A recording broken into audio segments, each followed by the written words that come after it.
N-I-F-C-H-R-I-S-T-I-A-N. N-I-F-C-H-R-I-S, deep in my H-E-A-R-T. And I will L-I-V-E-E-T-E-R-L-A-L-O-Y. I am a C.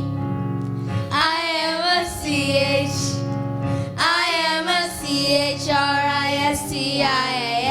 Amen. And I have C-H-R-I-S deep in my H-E-A-R-T.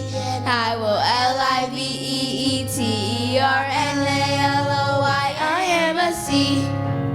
I am a C-H. I am a C-H-R-I-S-T-I-A-N. Amen. And I have C-H-R-I-S deep in my H-E-A-R-T. I will L-I-V-E-E-T-E-R-L-A-L-O-Y. I am a C. I am a C-H. I am a C-H-R-I-S-T-I-A-N. Amen. And I have C-H-R-I-S deep in my H-E-A-R-T. And I will L-I-V-E-E-T-E-R-L-A-L-O-Y. I am a C. I am a C-H. I am a C-H-R-I-S-T-I-A-N. Amen. And I'm a C-H-R-I-S deep in my H-E-A-R-T. And I will L-I-V-E-E-T-E-R-L-A-L-O-Y. I am a C. I am a C-H. I am a C-H-R-I-S-T-I-A-N. Amen. And I have C-H-R-I-S deep in my H-E-A-R-T. And I will L-I-V-E-E-T-E-R-L-A-L-O-Y.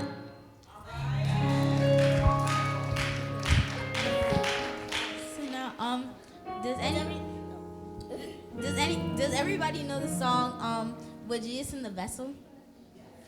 Okay. Alright, so raise your hand if you know it.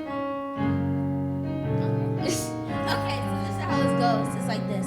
With Jesus in the vessel. With Jesus in the vessel, we can smile at the storm. Smile at the storm. Smile at the storm. With Jesus in the vessel, we can smile at the storm as we go sailing by. Sailing, sailing by.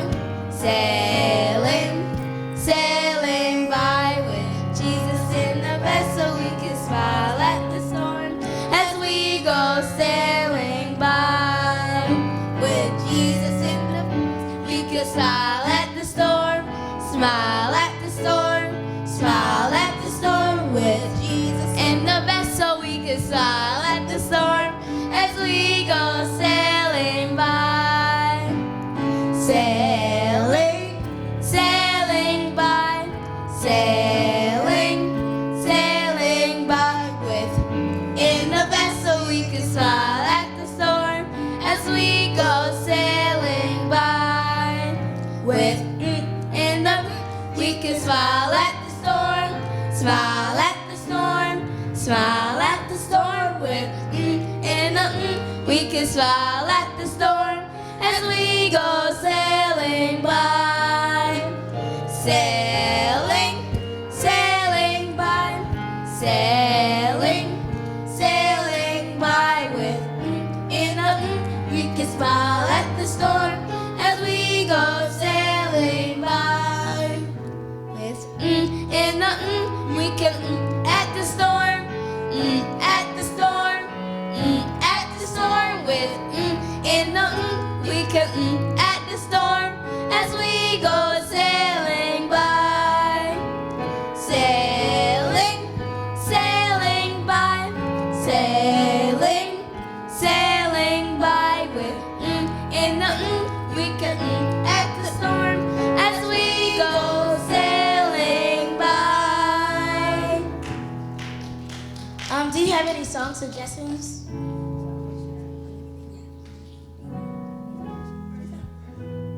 Pressure. I don't know the song. Pressure. I don't know the song.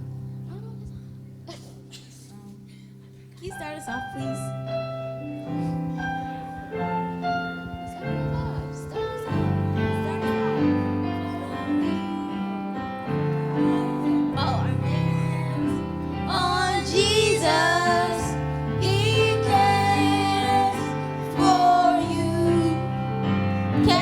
Burdens on Jesus, He cares for you.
pressure, pressure.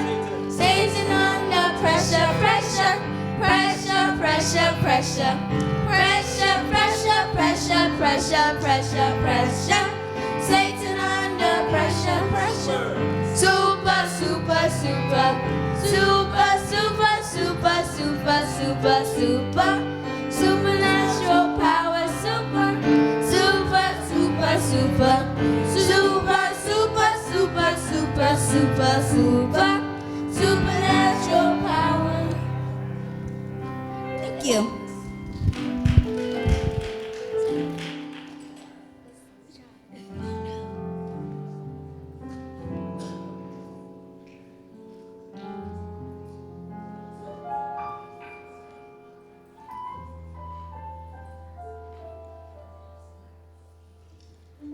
Thank you, ladies. Oh my goodness, didn't they do a great job? Thank you.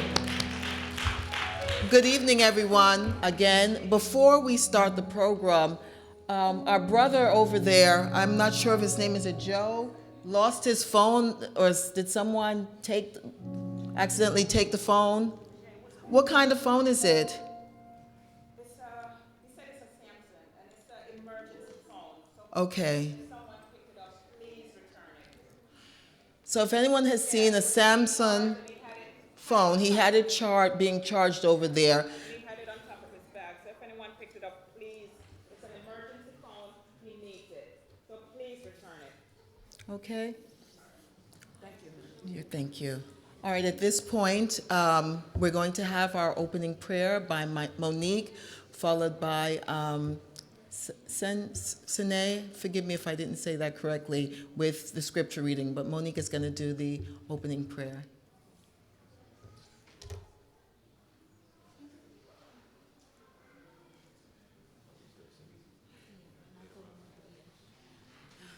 Good evening, everyone. Please bow your heads and close your eyes. Dear Heavenly Father, I thank you for this day. I thank you for allowing us to be here today to spend this time with you. Dear Lord, I ask that you will please be with this program.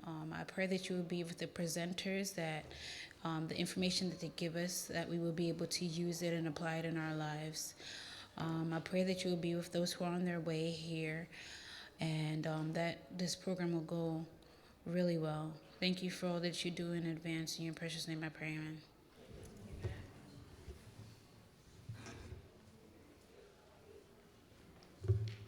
Hello. Today's scripture reading will be taken from Isaiah 61, verse 11. And it reads, "The sovereign Lord will show his justice to the nations of the world. Everyone will praise him. His righteousness will be like a garden in early spring, with plants springing up everywhere."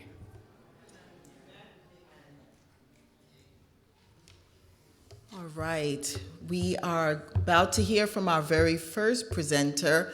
So we're going to be talking about community gardening, traditional gardening, urban farming, and just a lot of options and possibilities that you guys can utilize. You'll have to figure out which method is going to work for you, because we all have to learn how to grow our own food, because right now the food supplies are contaminated. Christina will talk more about that, and we all really need to learn where our food is coming from and how to grow the basics for survival and just for our to be more healthier and to just live a better, more abundant life. So our first speaker is Miss Shelley Jane Allen Dugan, and she is our very own West Church member and a community gardener, and she's going to talk to us about, the various principles. So her bio, she's an avid gardener since the age of 5 years old, and she's a foodie. That's all she gave me, but, she'll say more. But God bless her presentation. Thank you, Sherry.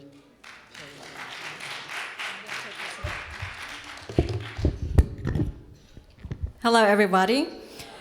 So it's Sherry Jane Allen Dugan. Sorry. How many are you always dream of having a beautiful bed garden or attractive curbside, always wishing, always dreaming, but didn't actually, it became into reality. And so, first-time gardeners here? How about you? Do you guys garden?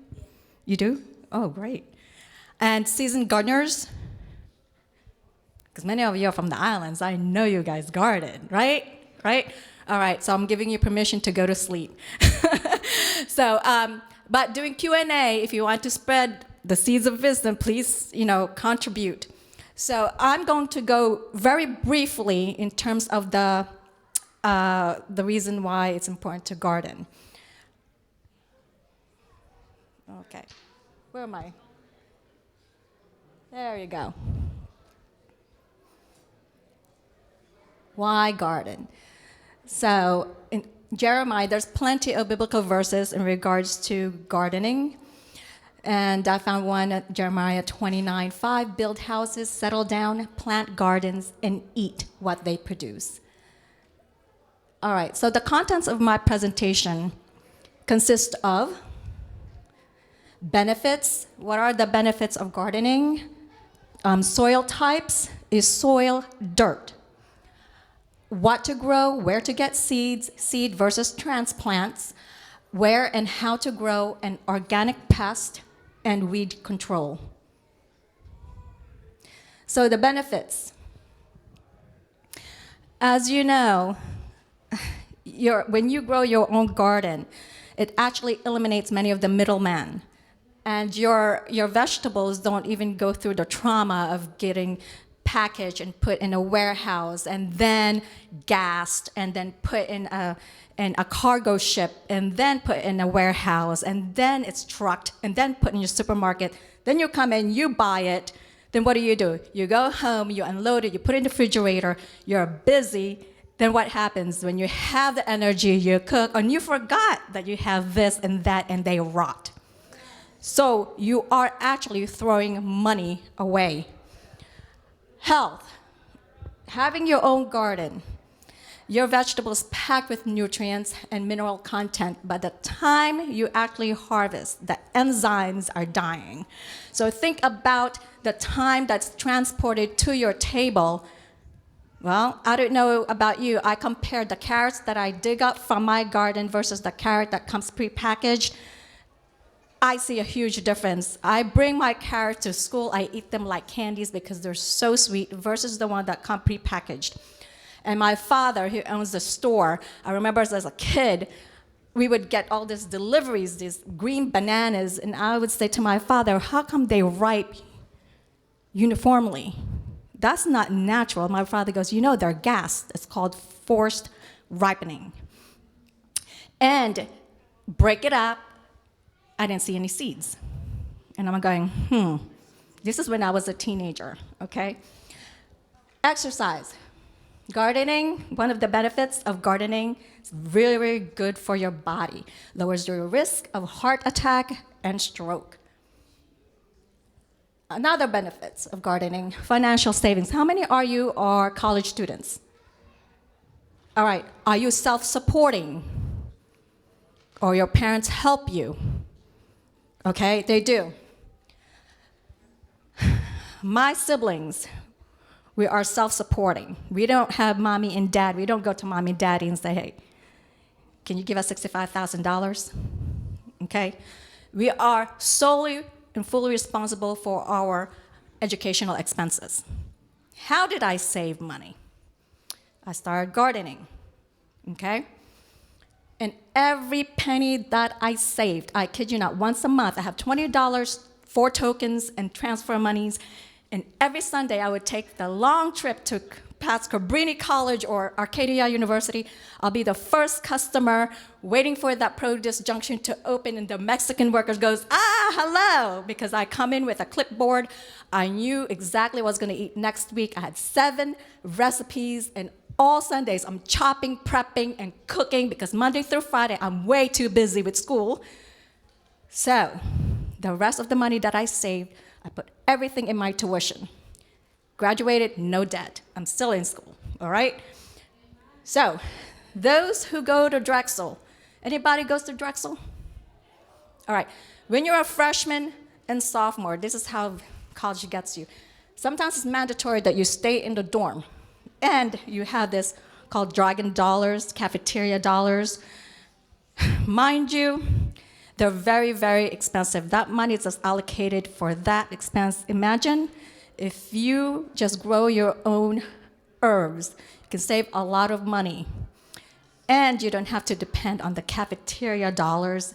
And you don't have to be under the mercy of their time. Oh, I got to go this at the time because the cafeteria closes at this time. All year round, you have your own vegetables. All right. It's beneficial also for your spiritual being. Sometimes I go to my garden to pray, or I bring my Bible and I do my devotionals. Also, I give you a chance to reflect. You do your reflections. It's educational. I remember my grandparents lamenting, oh my goodness, she doesn't like to get up early in the morning to worship. All right. As 5 years old, I really had a difficult time getting up for worship. So when my grandfather asked me, what do you want for your birthday? And I said, I want a garden like yours. The front of the house was designated solely for my grandmother. She grew roses. Later on in her life, she grew orchids. The back of the house was solely dedicated for my grandfather. He only grew fruit trees and vegetables. At the age of 5, I learned very quickly just to admire the roses, look at them, and go on. Why is that? Because you get in trouble if you touch them.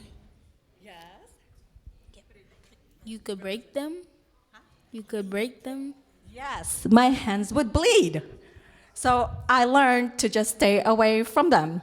But his backyard was a paradise. It was a place for a child, for me to go and explore, climb all these mango trees, all these guava trees. And my grandmother kept saying, you can eat whatever you want.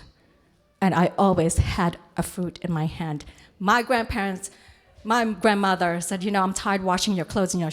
She hires people to wash and launder my clothes. And it's always stained with banana juice. So it's education. Through gardening, my grandfather taught me about God, science, math, a little bit of chemistry, biology, the photosynthesis, the chlorophyll, etc. And when your children is at the age of going, why? Why is the sun hot? Why is this green? Why? Through gardening, you can use that as a tool to teach your child about many subjects, including life that's not taught in textbooks, like patience. All right, so it encourages healthy eating, encourages all of the senses, enhances fine motor development, introduces kids to scientific concepts, fosters family bonding. This was so important because I got to see my grandfather 3 times a day. One, early in the morning, and I would wake up so early, would shake my grandfather, come on, we gotta go to the garden. He said, child, go back to sleep, the rooster hasn't crowed yet. Then I got to see him doing worship, then I got to see him when he comes home, and that was such a treat for me. Teachers' responsibilities, your kids will learn time management. What time, to grow such and such a plant, what time that needs to be allocated, for your homework, for your play activity, etc. And then when you go to the garden, etc. It also teaches your kids how to plan and organize and creates environmental stewards.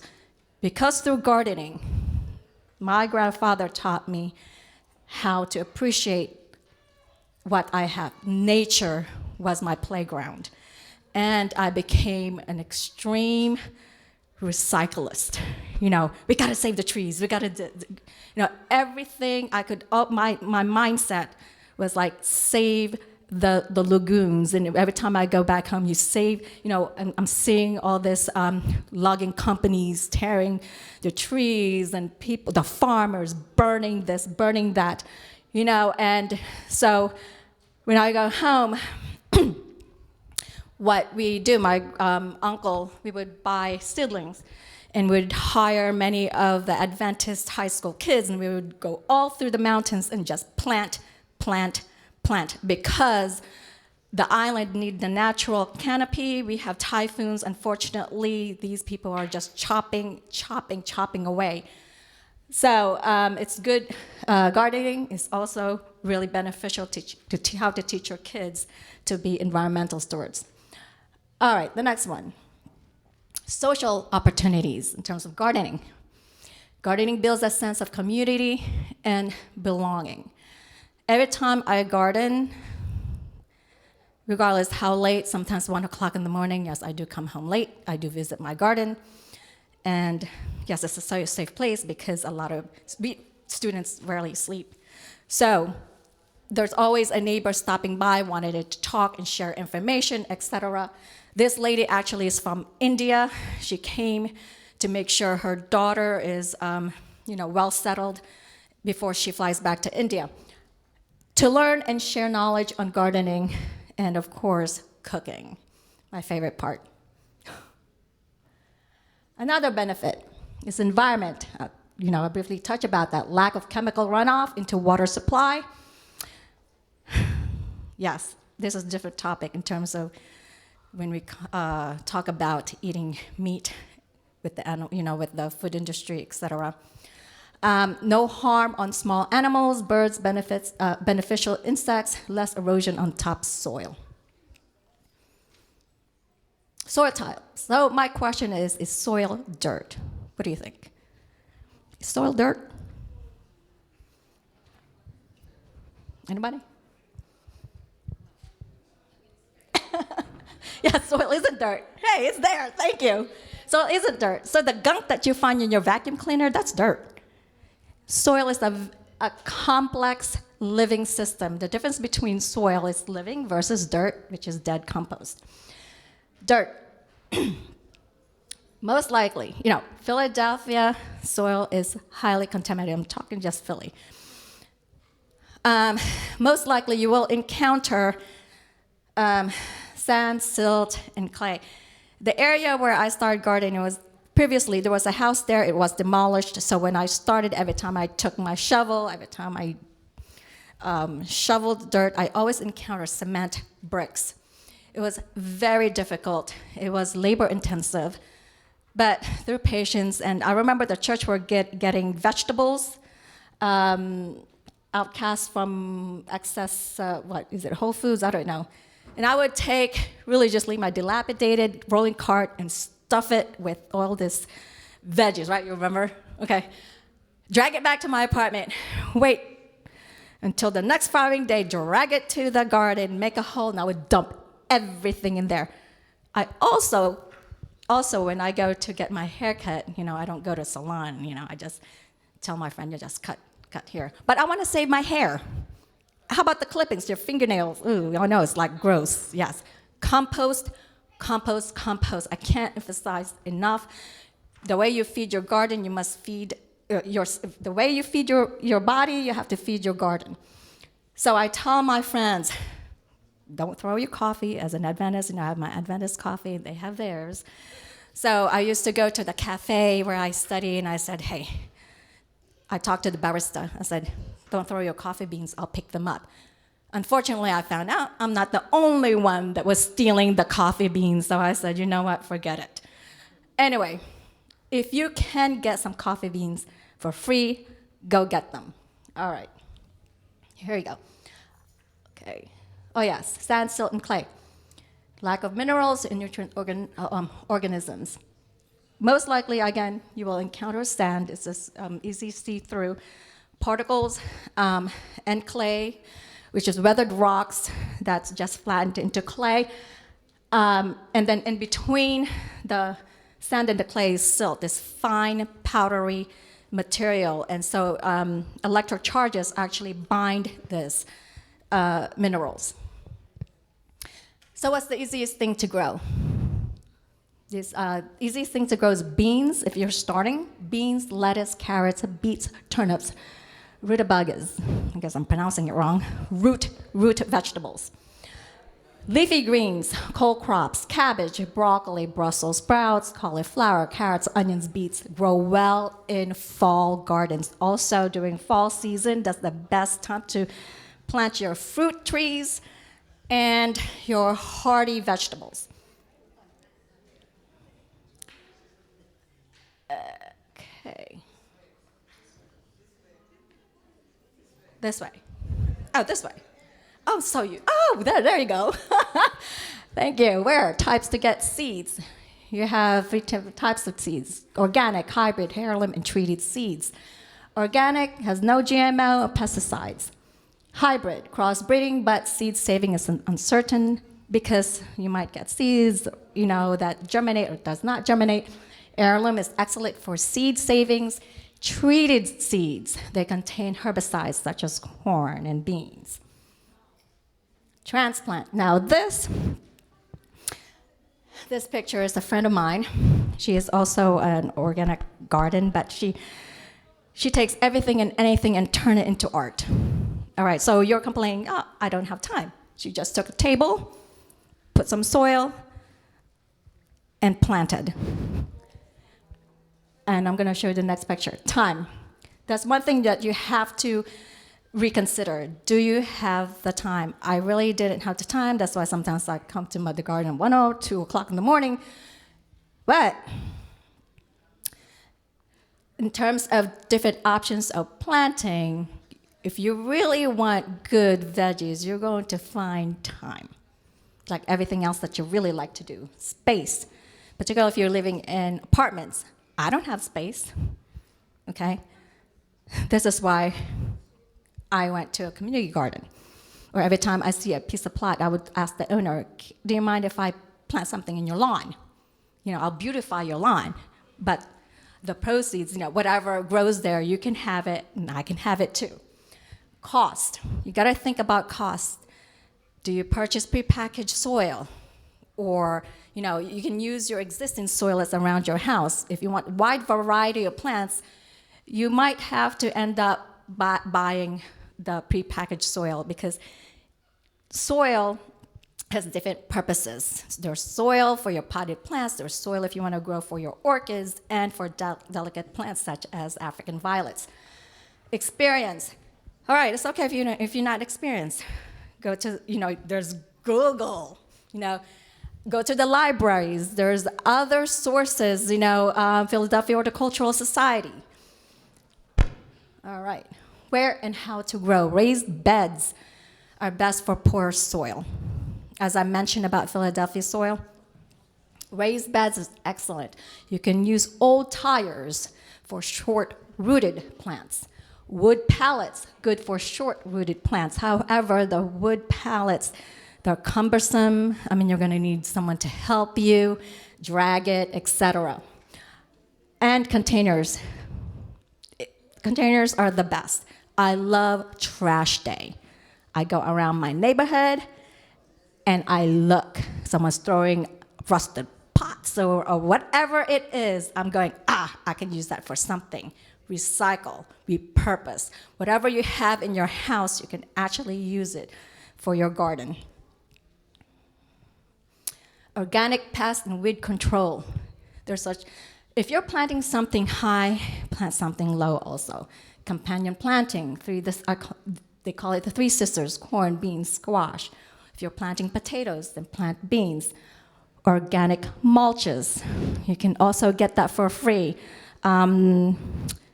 The Japanese garden or along Fairmont, I think, sometimes they have cutting days, and you'll see them just cutting all these trees and going through that mulching machine. Just go over there and ask them. Bring a flatbed and say, hey, can I have them? They'll give it to you for free. All right, natural insecticides. What I use is basically water and vinegar. I just mix them and spray. So when you inspect your plants, most likely the insects are under the roof. Take your hose it down, and oh yeah, hello? It's on? Hello? Okay. Um, so, and most likely they don't have energy to climb up back. But try to refrain from going to Lowe's or Home Depot and getting all this harmful sprays. Don't use Roundup. Okay.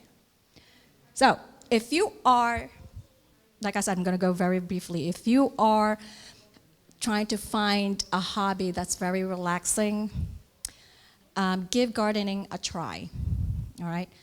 So from the ground up to the table, it's a good thing. Before we go to transition for the speaker number 2, I have, okay, yes. So I have actually spider plants. They're low maintenance for those first timers. And during Q&A, I'll ask some very easy questions. And if you answer them correctly, you can come up and they're in the mug with water. Okay? All right.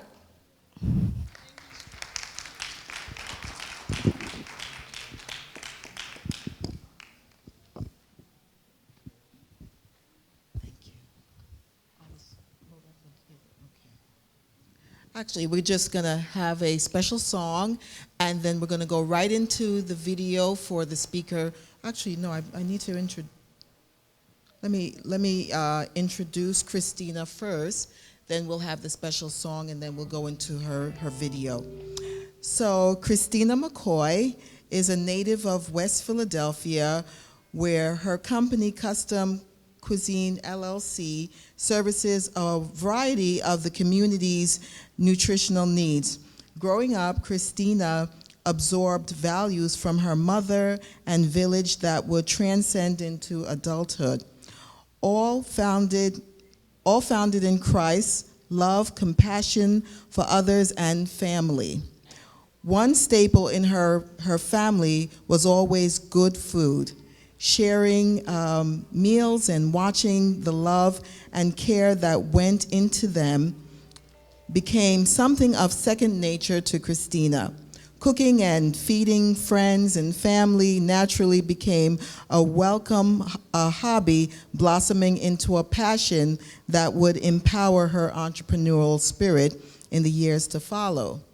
Christina worked in the food industry for years. Seeing the work and time she invested in her company's passion, she decided she had to tackle her own. Okay, let me just. Her love for food and willingness to be obedient to the Spirit led her to the restaurant school, and in later years, she started a food business of her own. Christina's desire for learning and understanding the origins of the food she prepared blossomed into learning and practicing different gardening and farming methods to ensure the sustainability and quality of the food Custom Cuisine produces. Sustainability is fundamental in every aspect of life. Christina works every day to please God, be a proud mother, caring daughter, and friend. When her final flowers are planted, she will have fulfilled her passion of helping, healing, teaching, and growing the community through her gifts. All right, and then we'll have a special by Monique at this time.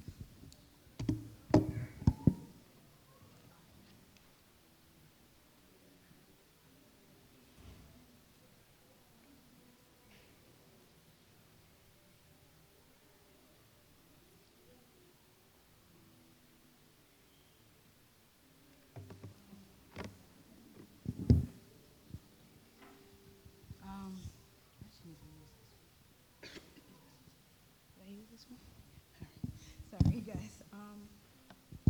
So, good evening again, everyone. My selection is pretty much going to be kind of like a little medley of 2 hymns that I really like. One is Give Me Jesus, and the other one is Draw Me Nearer.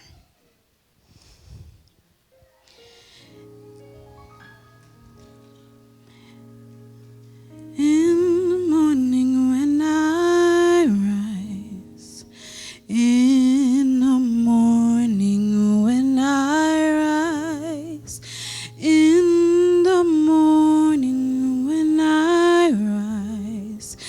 give me Jesus. Give me Jesus. Give me Jesus. You may have all this world, but give me Jesus. Dark midnight was my cry. Dark midnight was my cry. Dark midnight was my cry. Give me Jesus. Give me Jesus.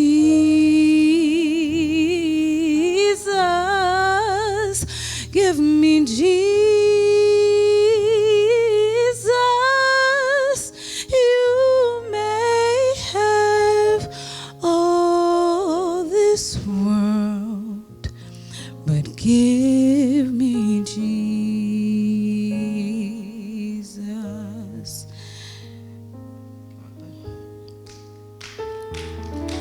Just about the break of day, just about the break of day, just about the break of day, give me Jesus. Give me Jesus.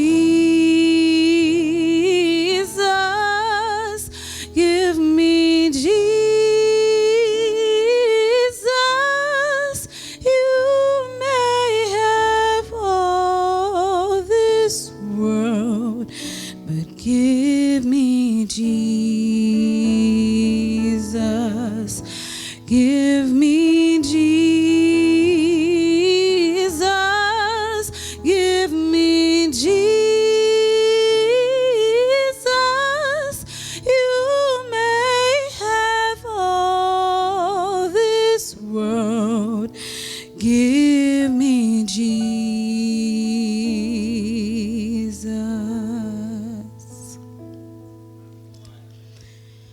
And can you go up one for the next one?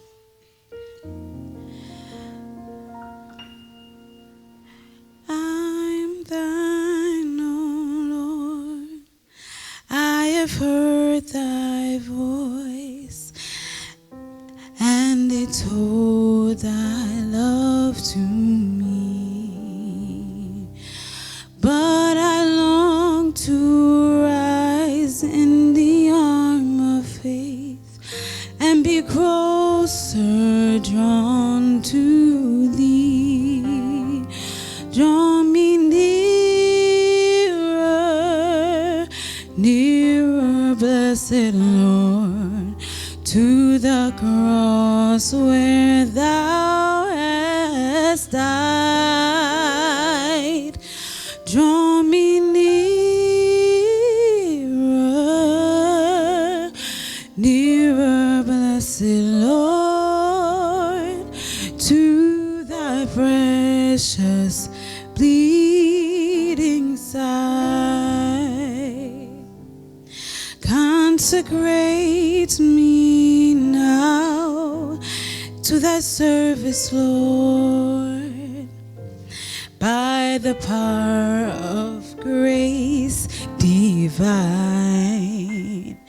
May my soul look up with a steadfast hope, and my will be lost in thine. Draw me nearer,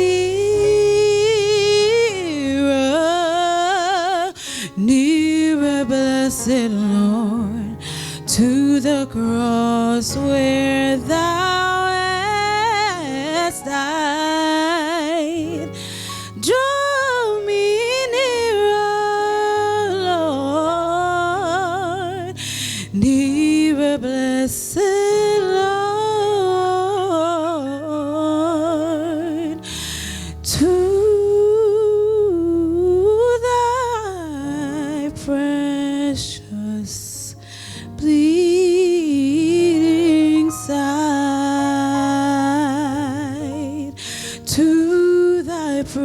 precious bleeding side, to thy precious bleeding side.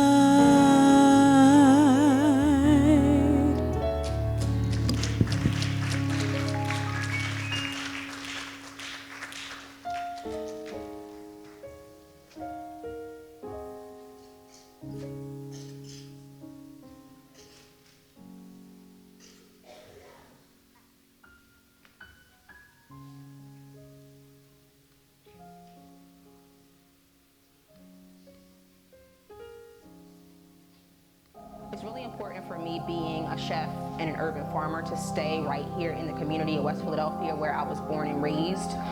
People in this neighborhood don't have the same access to healthy food that other more privileged areas have. So what we need to do in order to keep creating balance while also giving things that provide nutrition to the community is using land and areas that are not developed within our communities, transforming them into growable spaces that the community can also eat from. It's important for us to monetize what's already around us in nature so that we can have a better quality of life. I don't care what you believe as far as plant-based, if you eat meat, just understand where it comes from and protect the source. The reason we're dying is because we don't know where our food comes from, and there are too many degrees of separation in between us and the land. We don't even know the people who are growing our food. So whether it's you growing your food or you trusted me to grow your food, understand where it comes from and be willing to protect the source.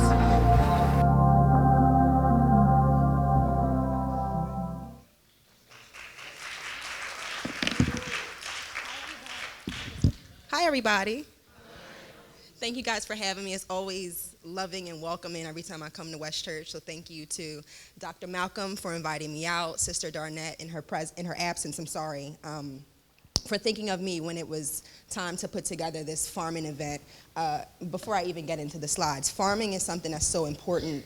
And I'm speaking not even so much to traditional older generations who understand the value of the land, but more so to my age group and younger. It's really important to captivate children, especially, with understanding where food comes from and protecting the sources at such a young age when they're really excited about it, because they're the ones that will carry it on in the future. They're the ones that are going to be the farmers and the agriculturalists and the scientists. So they need to understand how food works in conjunction with our bodies so they can carry our legacy into the future. Just push this. I'm going to use this, guys, because I'm a little visually challenged too, so I can, while you guys are looking up there, I'm going to look up here. And there's a lot that the previous presenter went into, so you guys won't have to hear me for too long. So what is urban farming? Urban farming is growing agriculture in densely populated areas. So for instance, there may be someone who has a garden in their front or backyard. That is a person who could be considered a gardener or an urban farmer. There are community gardens that I'm a part of and the previous presenter is also a part of. Those are ways for people who do not have the space to garden at home or outside traditionally. That's a good way for you guys to be a part of urban farming and understand what that is. The main objective for an urban farmer is not only to produce food and vegetables for themselves, but also for the community.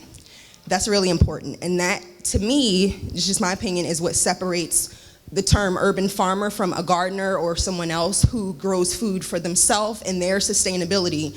Urban farmers are part of community gardens. There are people who really invest in the time, the energy, the money into growing food for their family and for yours, because as we all know and as we're all here, there is a lack of information and a gap of sustainability in understanding how to grow food for yourself. This includes different methods of farming. I also am a hydroponic farmer as well. That includes different methods of farming. So as the previous presenter mentioned, the soil in Philadelphia is very, very contaminated. Now, hydroponic farming is basically using other mediums to grow other than soil, but I'll get into that a little bit further down the line. Okay. Those are also some vegetables from my garden that I grew, some peppers and things, but why is your food important? Why is growing your food important? I'm sorry. You're the direct source of your food. You don't have to trust Whole Foods. Okay, we trust Whole Foods and we trust people like Trader Joe's, and we trust because they tell us that the food is whole. They run marketing campaigns and everything else based on organic, sustainability, non-GMO, healthy food, and so we trust them. But we don't know where it comes from. We're not in the market with them when they're unloading the trucks. We're not at the farms growing the food. We have to rely on them. If you're a person who eats a mainly organic or plant-based diet, we rely on a lot of these places to be sources for us to get healthy, sustainable food from, and we have to take their word for it. If you're like me, you kind of have a problem with taking the word for it unless I can see it, only because there are so many different things or things that the food passes through before it gets to you. So in that pass-through process, there are contaminants, there are residual toxins, there's dust and things from the boxing and the warehouses that they're manufactured and packaged in. So you have to be really careful about even trusting that. The best way to know where it comes from is to put it in the ground yourself and see. Saving money was something that she hit on and was able, that's actually amazing that you were able to pay for college, and that was one of the ways that you did it, by growing your food. And it's so important. You invest the money and the time into the materials to grow your food one time, maybe twice. You put the time, which is the actual investment, into learning what your plants need to grow, meaning what nutrients do they need, what kind of soil do they need, can they grow indoors, are they something that can be grown hydroponically. You invest the knowledge and the time to learning how to do it. You invest the money one time and you have a plant that will then fruit for you each season, depending on how it's planted. You don't plant for the season that you in, you plant for the next season to harvest in. And again, that's also a lesson that goes and transcends into different areas of life in general. Sorry guys, my vision is really bad, so that's why I keep referring back to my tablet. You gain knowledge about the earth. So naturally doing something yourself, of course, if you don't have the time or energy or money to grow your food, you can absolutely go to a produce junction, a community garden, a neighborhood pantry. Usually they have programs that are associated with community gardens that accept food grown by neighbors like myself and like the previous presenter, who grow their food and they donate a certain amount of supplies from the garden to the pantries that's available for families in need. So there are different resources like that. But the knowledge about the food is the most important, because if you're doing it, you are learning about what your plant needs. You can then pass that knowledge to your children, to their children. Knowledge is transferable and knowledge is also sustainable. You can't take what you know from you once you know it. You also create a better quality of life. So one of the main issues with the food that we're eating and why it's really important to make sure that the food that we're eating is organic is because if your food is not real, it's not doing real things in your body. Your body needs oxytocin, serotonin, different things even to just be happy and not be depressed. We look at urban communities in particular and we say the people there are really sick, the people there have really bad attitudes for some reason, the people there, they don't care about their quality of life, and that's just not true. Chemically, your body needs these things. Yes, surroundings are important, but chemically your body needs certain vitamins and nutrients that food provides in order for your brain to release the things that it needs for your body to be functional. So if you're not receiving them, your body cannot function on a high level because it's not receiving the real vitamins and things it needs. So naturally, you're not going to have a good mood. Naturally, you're going to be putting on weight in areas that you don't want. Disease is not really hereditary, and I know if there's some medical professionals in the room, somebody's probably going to be side-eyeing me. The only thing that we pass down are eating habits. We don't pass down diabetes. We pass down the way we prepare our foods. We pass down not growing our foods. We pass down eating for convenience, what's the word?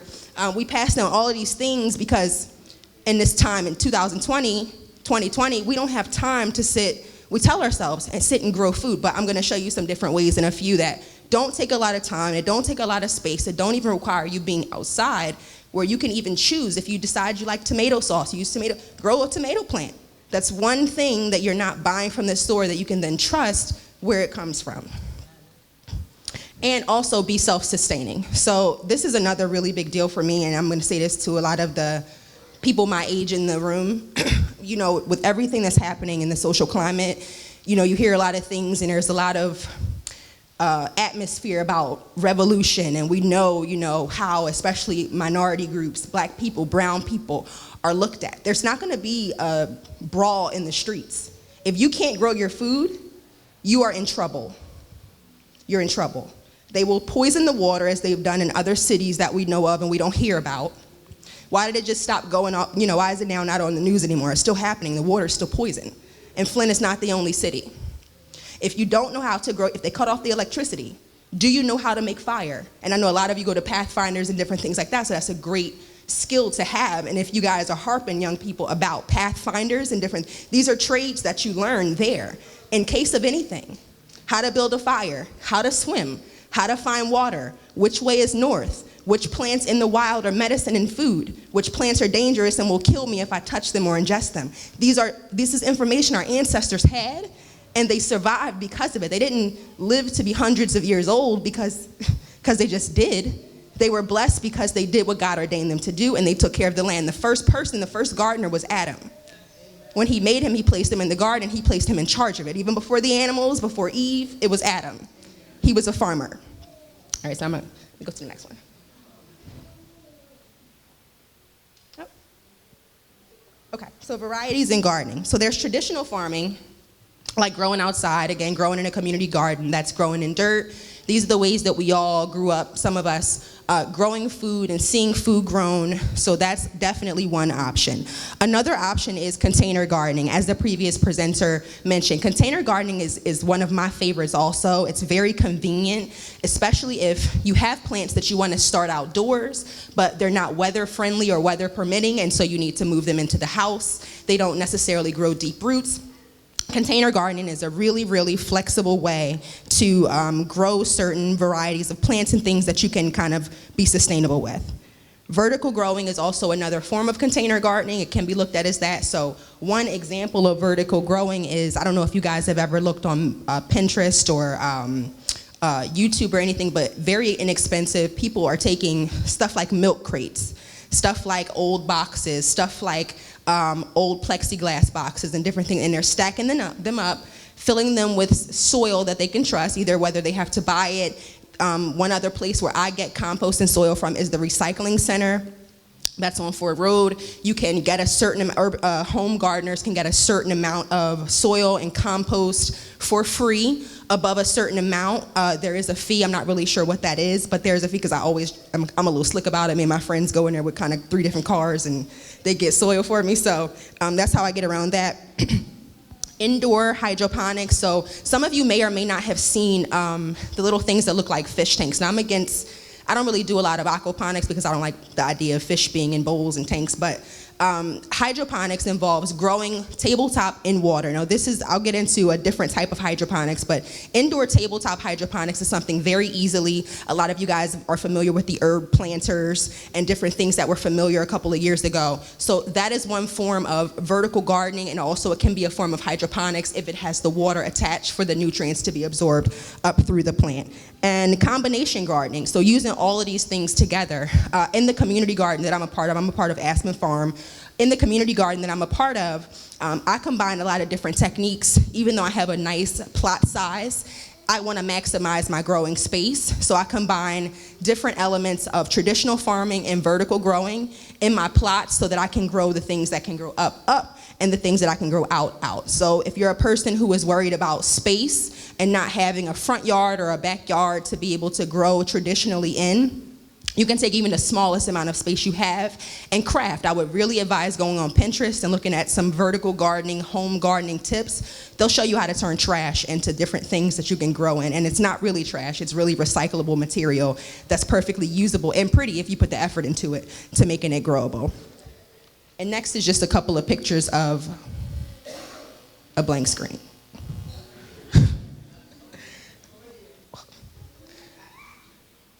Okay, perfect. Okay, so wait. I'm not even hitting the button. Okay, let me put this down. So those are also some examples. That in the top is a yellow. I'm sorry, the pictures are cut off, guys. When it comes to like work in technology, I'm the worst. I can't really like put things together, but I can grow some food. when the top is a yellow squash. Those are some microgreens that I grew for another retailer. They had bought those last year, but that's an example of a water container system where I just have nutrients in that blue. I'll show you guys pictures after if you really want to see, but I have some nutrient-infused water that's kind of going in through a pump that's pushing the nutrients in the water through, so I don't have soil to worry about contaminants, and I'm able to grow in a smaller space. Those are also some things that I grew from the garden. Let me go there. Okay, so homegrown made easy. I don't know if that video will play, but that's a video of some sweet potatoes. So garden bags for growing. As I said, the garden bags are usually made out of recyclable materials, burlap. You can find them at your nurseries or online. I usually don't really like to, unless you have to, go to Lowe's or Home Depot, only because it's really overpriced. And the goal is to be sustainable and not spend a whole bunch of money, but really use the materials that are around you to kind of help you organize your garden. So container bags can be really good. Those move inside during the harsh seasons. Milk crate gardening, which is another form of stacking, filling with soil, and planting in between the negative spaces so that you can plant a variety of plants. A multi-planter is also a very good device for growing in small space. Multi-planters are the big pots that kind of look like honeycombs. You fill them with soil, and in each different compartment, you're able to plant a variety of herbs. So if you're a person who doesn't have a lot of space, that's one place where you can plant plants that are compatible with one another, as well as other herbs to kind of reduce space. So before even I leave you guys, one of the reasons why I got into urban farming was, and honestly, I'll just be real, the sustainability piece for me came later. When I started to work my own business and have my food prep business, it was because I worked in the restaurant business after school for a while, and while it was really good experience, really high volume, they don't really have a care for the quality of food. Everything is about making money, and while again, it's a business, so obviously it's about making money, if you're a person who grew up really cherishing food, you know what I mean? I didn't get to just eat what I wanted, I got what was available to me. You know, there are different values behind eating that I grew up with that just kind of didn't sit with me, even for work. I'm a person who loved to cook even for leisure, so seeing waste and having my suggestions for sustainable ways to repurpose the waste be rejected really didn't sit right with me, and I didn't know if I could continue to be affiliated with places that did not respect food, especially in a city where they claim that 40% of the people are starving. And it's just counterproductive to, you know, why we're all here. If you're a business where you expect patrons of the city to support you, you have to also do things that build up the city around you, not just take their money. And so for myself, again, I was in a difficult situation. I was overweight. I used to be about 210 pounds. I didn't go to the gym. I did not at first. I did not lose weight from taking any pills or potions or, you know, no spell casting, none of the stuff that you see. It does not work. I will tell you it does not work. And you also have to look at what that stuff is comprised of. You don't know, if you can't pronounce it, you should not be putting it in your body. If you wouldn't drink isopropyl because it's funny, you know, it just doesn't sound like something you should be eating, you shouldn't put any of that stuff in your body either, just because the results are fast. We all know what happens with things that come quickly. They usually do not really have a lot of value in them, and the results are short-lived. The best thing to do is to develop good eating habits based around things that work for your body type. Don't pay attention to Instagram. Do not pay attention to what these girls and these guys look like on social media. It's not real. It is not real. They are filtered. They are fabricated. They are unhealthy, trust me, because anybody that has to show you what they look like 20 times a day has a little bit of they need to be worried about something else, you know? So you can't compare yourself to them. What you can do, though, is make sure that your life is long-lived and the quality of life that you have here is good, and you do that by the food. Food is the one thing that you need to live, food and water. Food and water, you need that to live. You have to make sure that the stuff that you're putting in your body, especially at a young age, is good. You don't just, become a person who is older and well-preserved one day. It just doesn't happen one day. Just does not happen. I'm 32 years old. I see young women and young men who are younger than me, and the lifestyle is such, not even partying, or I'm not even talking about that. I mean the things that you're consuming. the fast food, all the soda, the sugar, the quick things that really sit on your body and build up in your heart and in your arteries, and later on now you have congestive heart failure. And you can't chase around your children and give them a quality of life because you made poor decisions with the way you eat.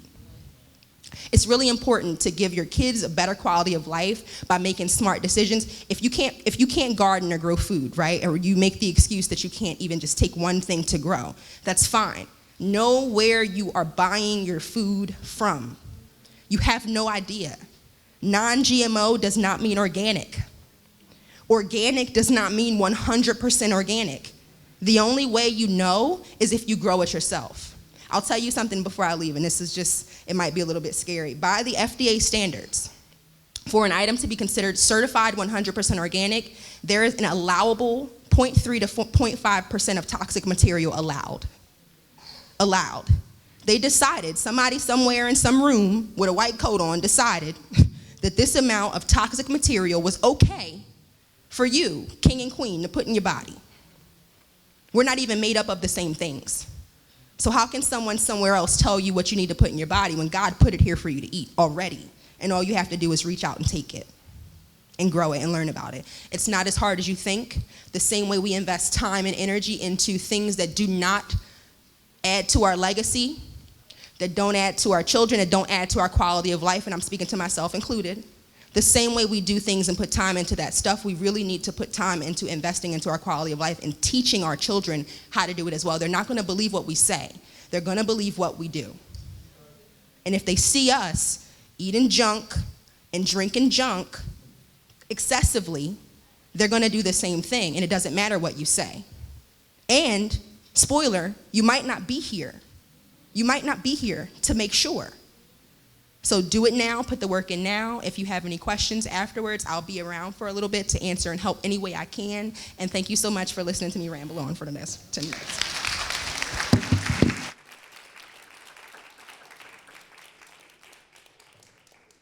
Presentations were just awesome. Can we get another applause for Sherry Jane and for Christina? At this serious, growing our food, and I'm so glad that both presenters really emphasize that. God has told us we have to grow our own food, and we have been advised to do that, but we haven't because of life and, our careers and things like that.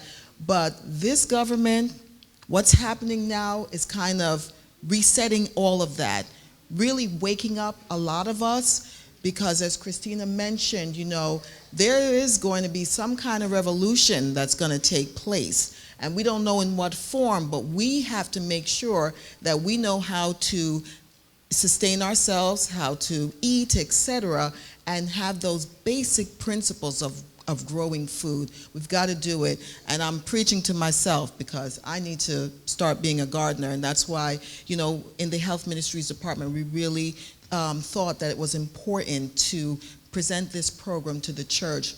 And at this point, before we take up our offering, I know our leader, Jackie, is not here, but I would like the rest of the members of the Health Ministries team to stand, just so you can see who we all are. And we are living in such serious times. We're all working hard trying to put forth a program to help all of us so that we will live life more abundantly and be prepared for what is coming down the pike. So that's what, this is our first program for the year, and we have more programs coming.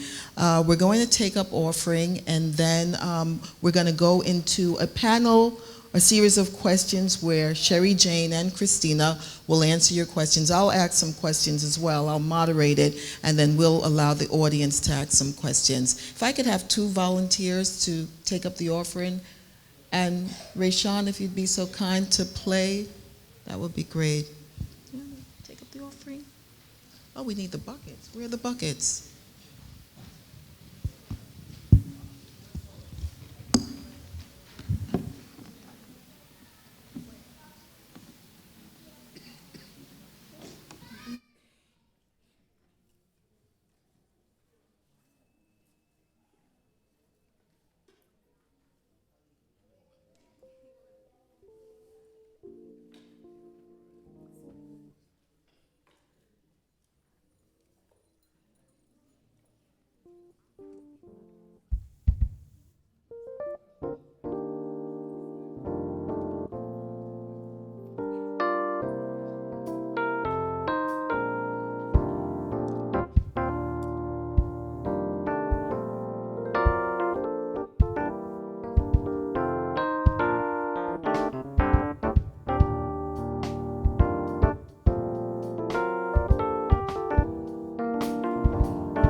Hello. Oh. Please bow your heads and close your eyes. Dear Jesus, thank you for this day. Thank you for waking us up and protecting us. And God, so bless us throughout the day. Please be with all the offering, and please help it to go to a good cause. And please help lots of people to be benefited from it. And please be with us throughout the day. And please help everything to go well. In Jesus' name I pray, amen.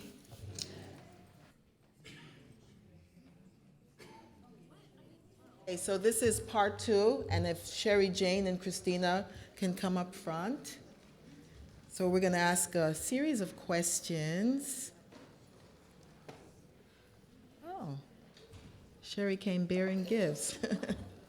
Okay, so the first question that I wanted to ask is, when should we start, growing our vegetables? Like, what's the best time?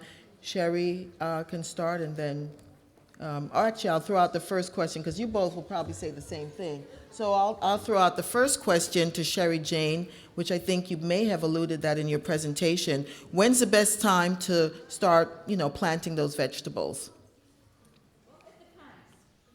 Oh. See, right now, right now, because we have this uncertain climate changes and all that, we didn't really experience blizzard or, really hard, harsh winter. Right. Even now, I still have collard greens growing. Mm-hmm. And I remember that time when we had frost, all my tomatoes froze. But I still have bok choy growing. Mm-hmm. My herbs, my rosemary still growing. So, you can always Google in terms of, there's vegetables you can plant during the spring and your hardy vegetables.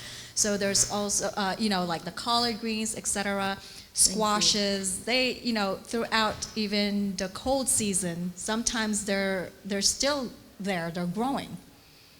So it really depends. And, for me, I really am not a stickler when I recycle all my seeds. Every time I have carrots, I just chop the top of the carrot, regrow them, and then plant it. Even my pineapples, even my avocado seeds, and what have you. So I'm not a stickler in time. Okay, this is fall season. This is the one that I'm planting. I know people who really do that.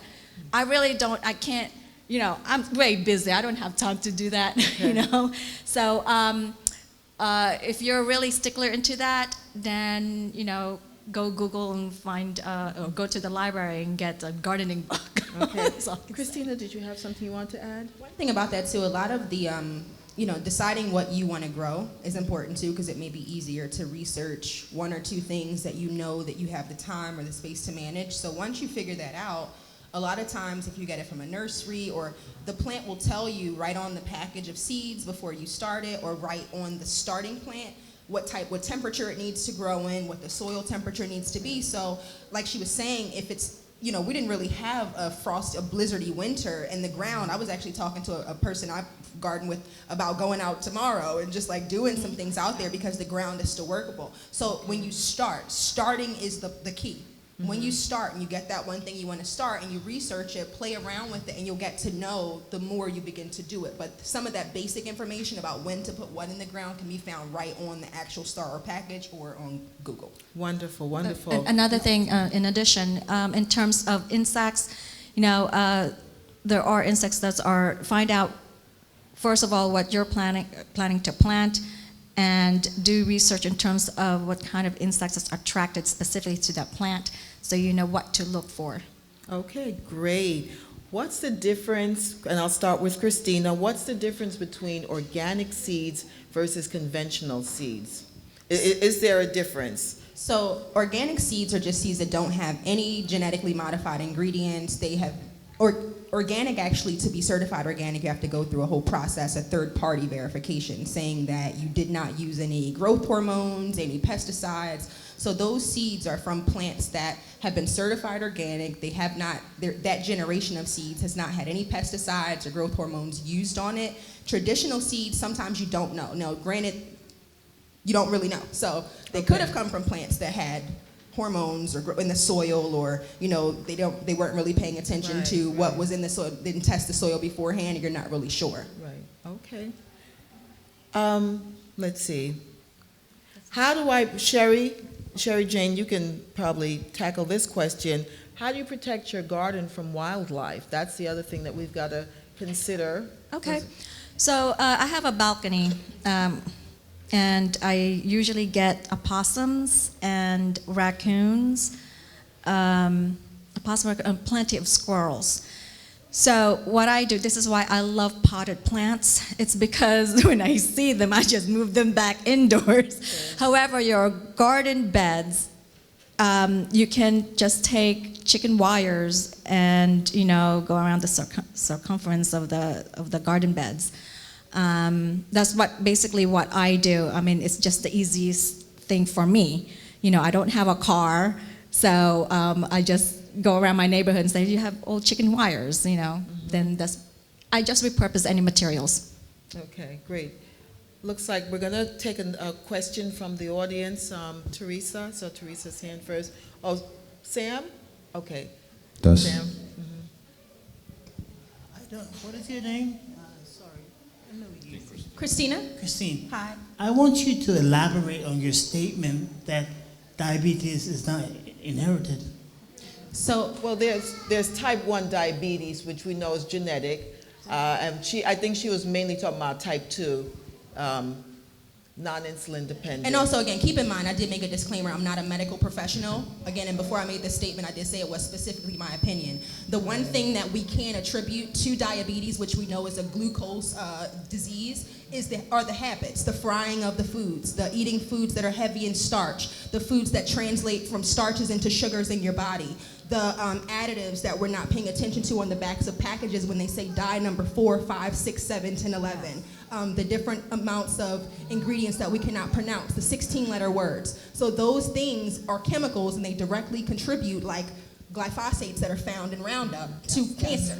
Right. We just found that out. It's just been figured out. So it's, while they might not say, again, because keep in mind, medicine is also a business.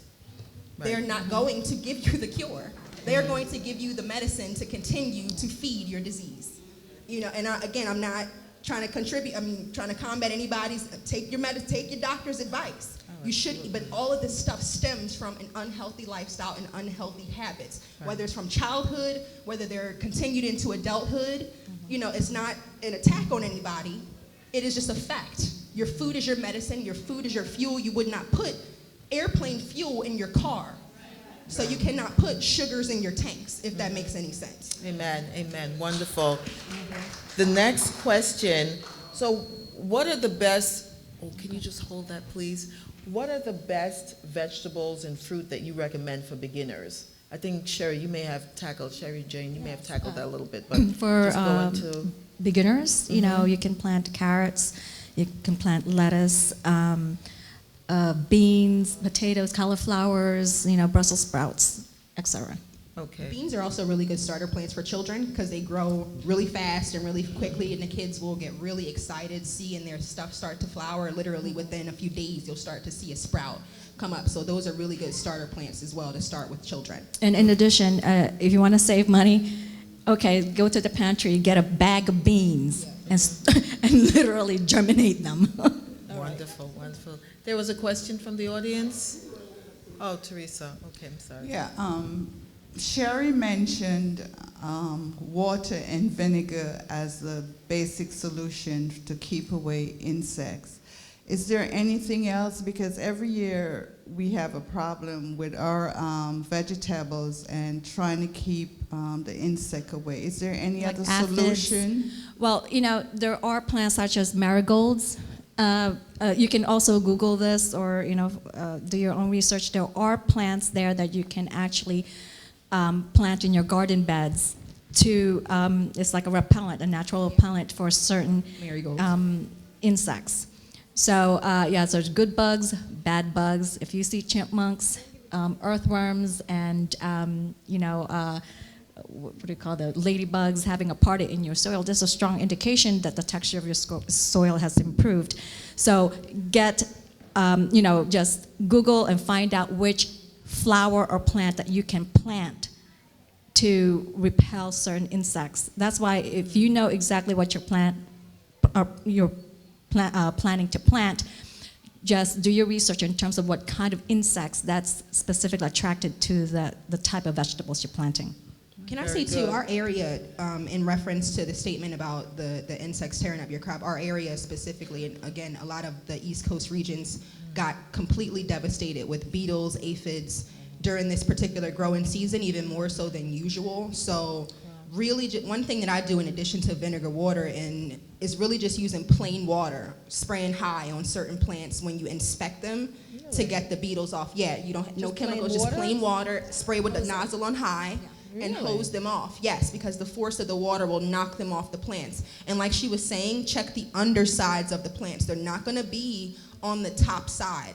Things, those little white butterflies that we think are butterflies, they lay the nastiest larvae that will put man-sized holes in all of your vegetation. Wow. Trust me, I had crazy crop devastation, and they look exactly like the plant. That's how nature works. The animals are the same exact color, green, as the plants, so they can survive and disguise themselves and have a place to live and eat after they, while they're going through their metamorphosis. So, they're just eating, but we really gotta just sometimes look a little harder to find pests and insects. Okay. And I just pick them off too if I see them. Okay.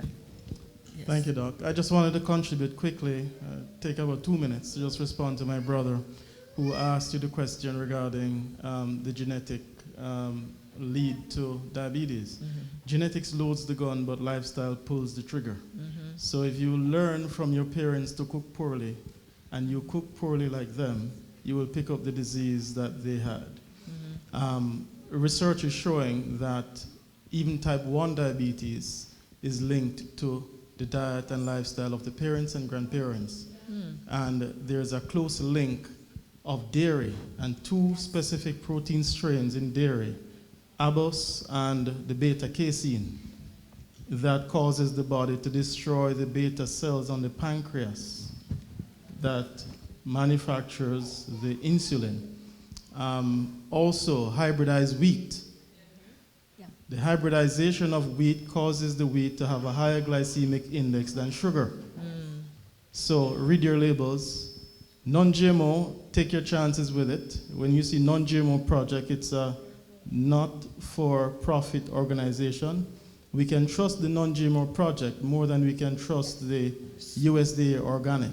Mm. Right, because the USDA organic, the USDA has been susceptible to bribery in the past. Mm. But the non-GMO project is not in the business. They're in the business of securing quality food for the future.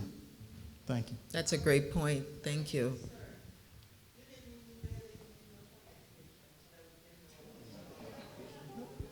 And even just to lead what he said, and that's why I mentioned too that even stuff that says certified organic, there is a certain allowable toxic material that the FDA decides for you that's okay.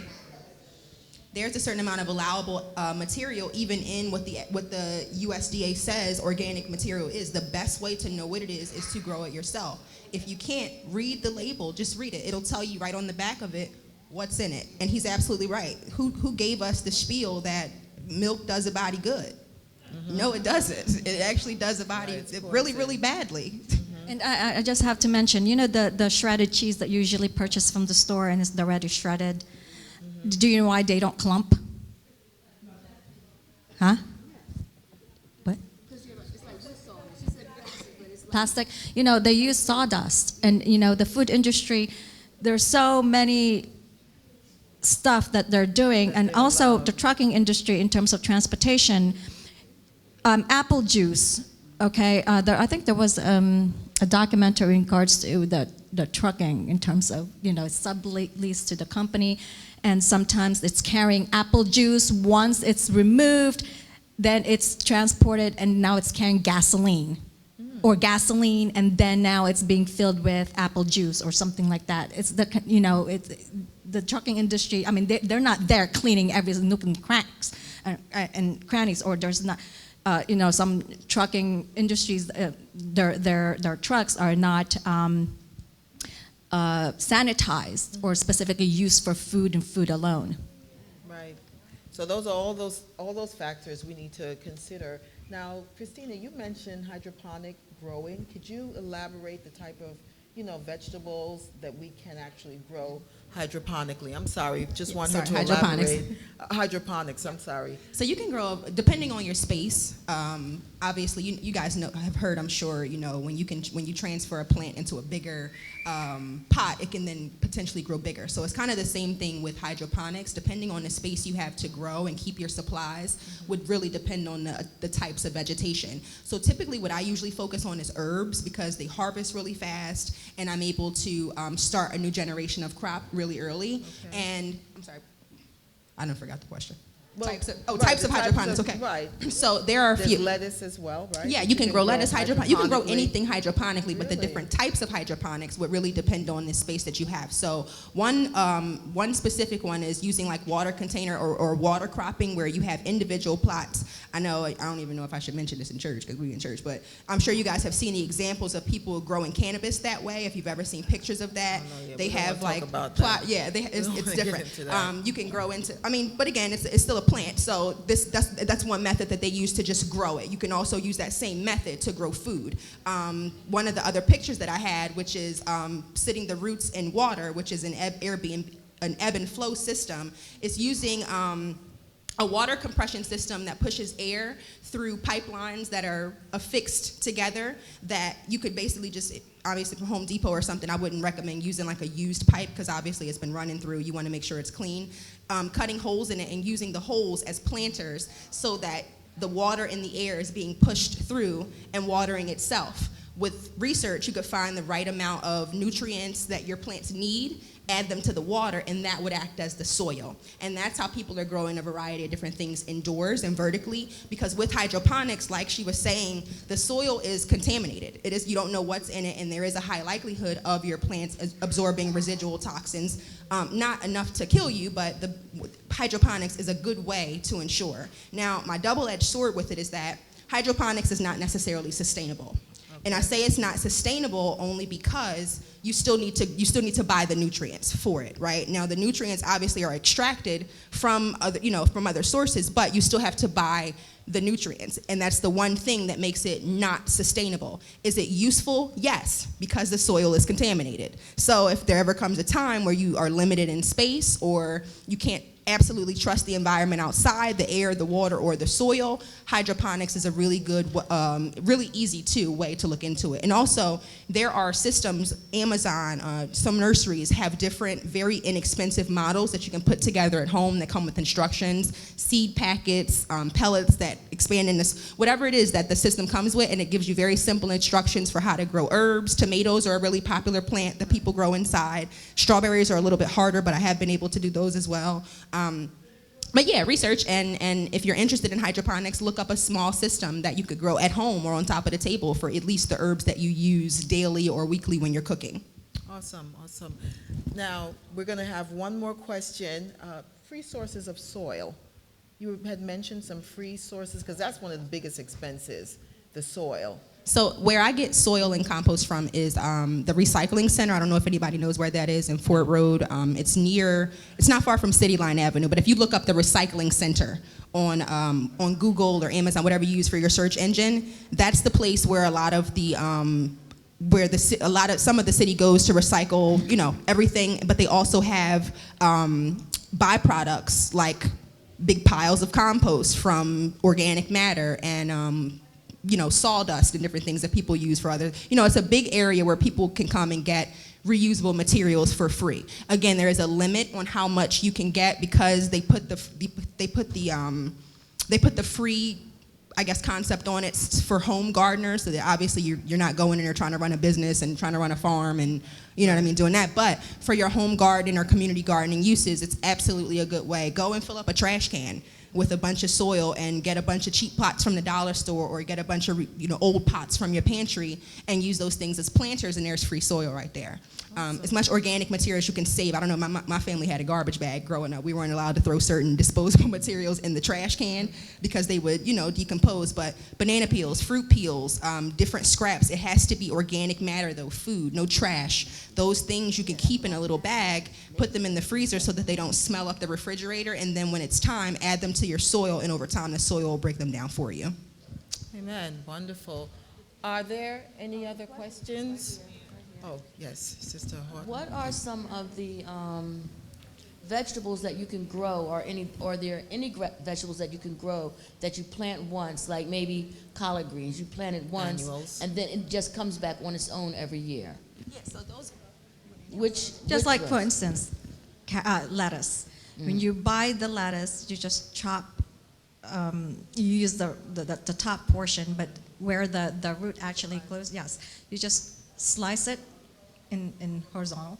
Take that and put toothpicks on each side, and you have a cup or a small container, put a little bit of water, and you'll be in a sustained, it's holding by the toothpicks around the rim, and it's just touching the water, and you'll be surprised in a couple of days you'll see it starts to root. Ginger, when you buy, I just buy ginger one time. You can actually plant your ginger. I love garlic. So you take the cloves of garlic and you just put it in the soil. It'll just grow. Even potatoes. When you buy potatoes, have you noticed if you forgot it, it starts to grow? Yeah, right? true. Take Put it that. in the You can soil. even slice it into quarters and then plant that around. You'll have. I grow my own potatoes. I have red potatoes, purple potatoes, and Irish potatoes.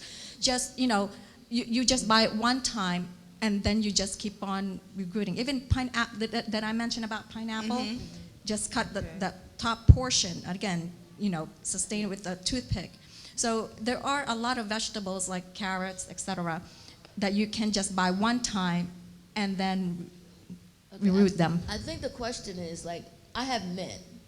That's the only thing I have is mint. Mint, okay. And planted mint once. Every single year without me doing anything. It comes back. I have mint. Yes, because mint is pervasive too. That's why I recommend that it just plant goes in a potted plant. But you will always have mint. Yeah, So if you wanted to know specific foods Like that will come back, right? Yeah, that will Again, just if there's come a back. specific thing that you're planting to figure out if it's a perennial or an annual I'm plant. thinking about, like, maybe, suppose I want to plant collard greens. Do I have to plant that every year, or can I plant it once, and then every year it'll just come back? But so collard greens you're going to have to plant.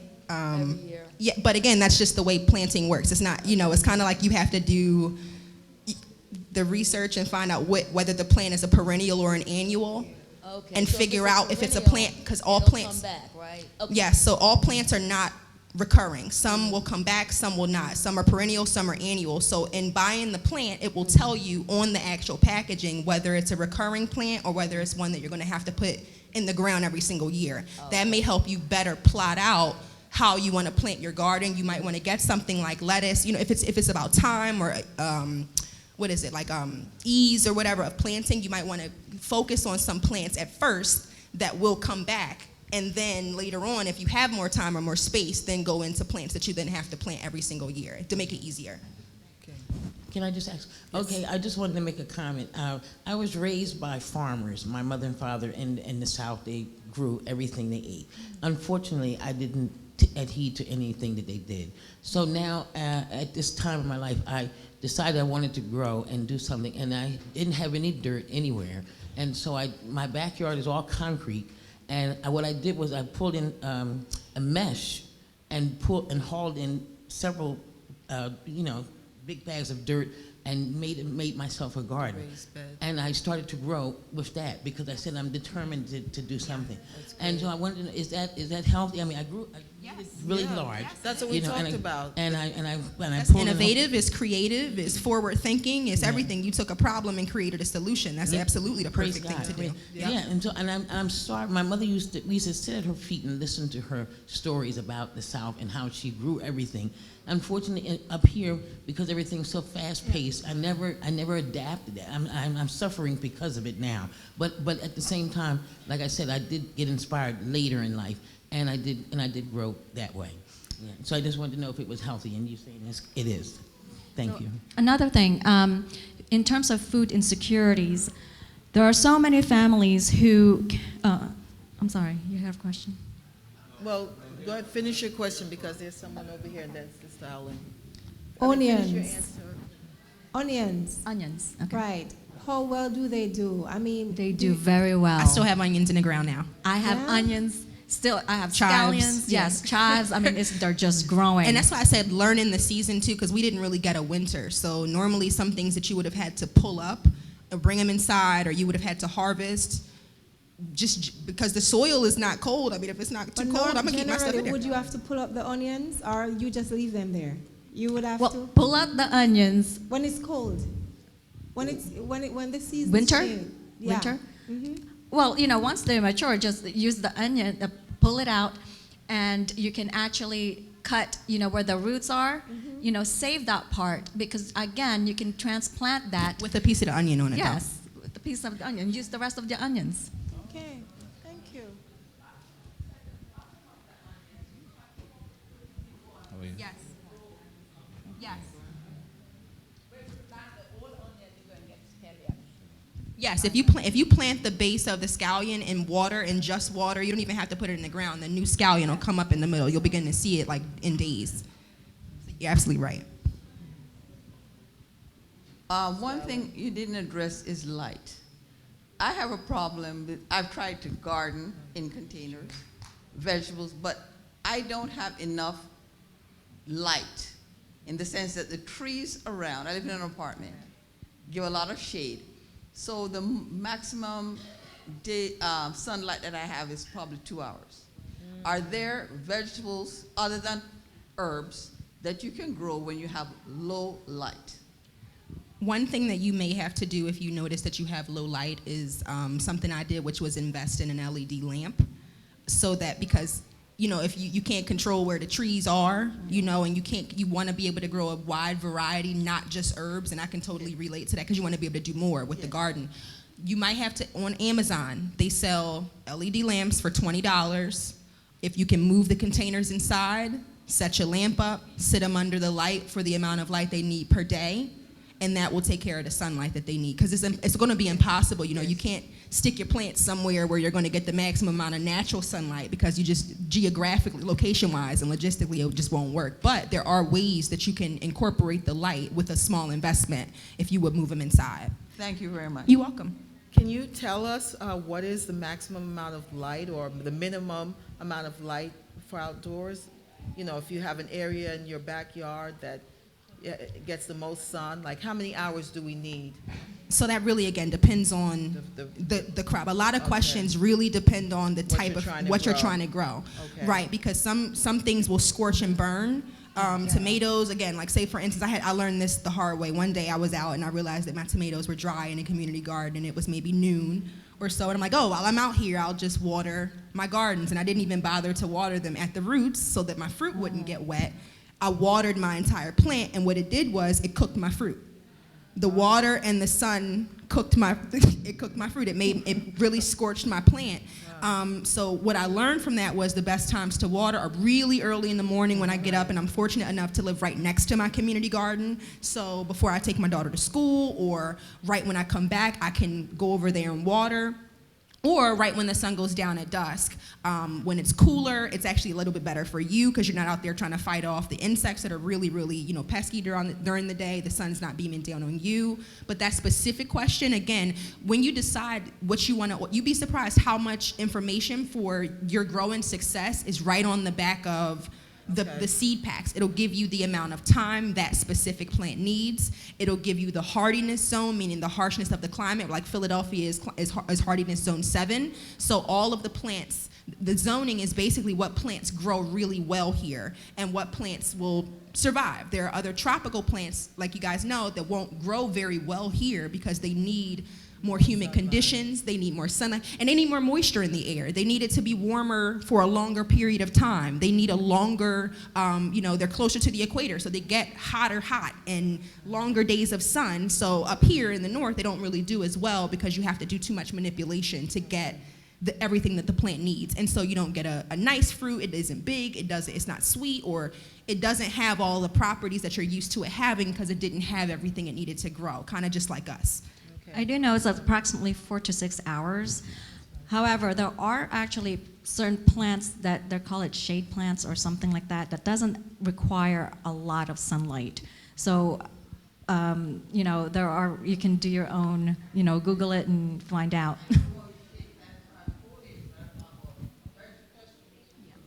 You know, I would Google it. Max, did you have a question? Yeah.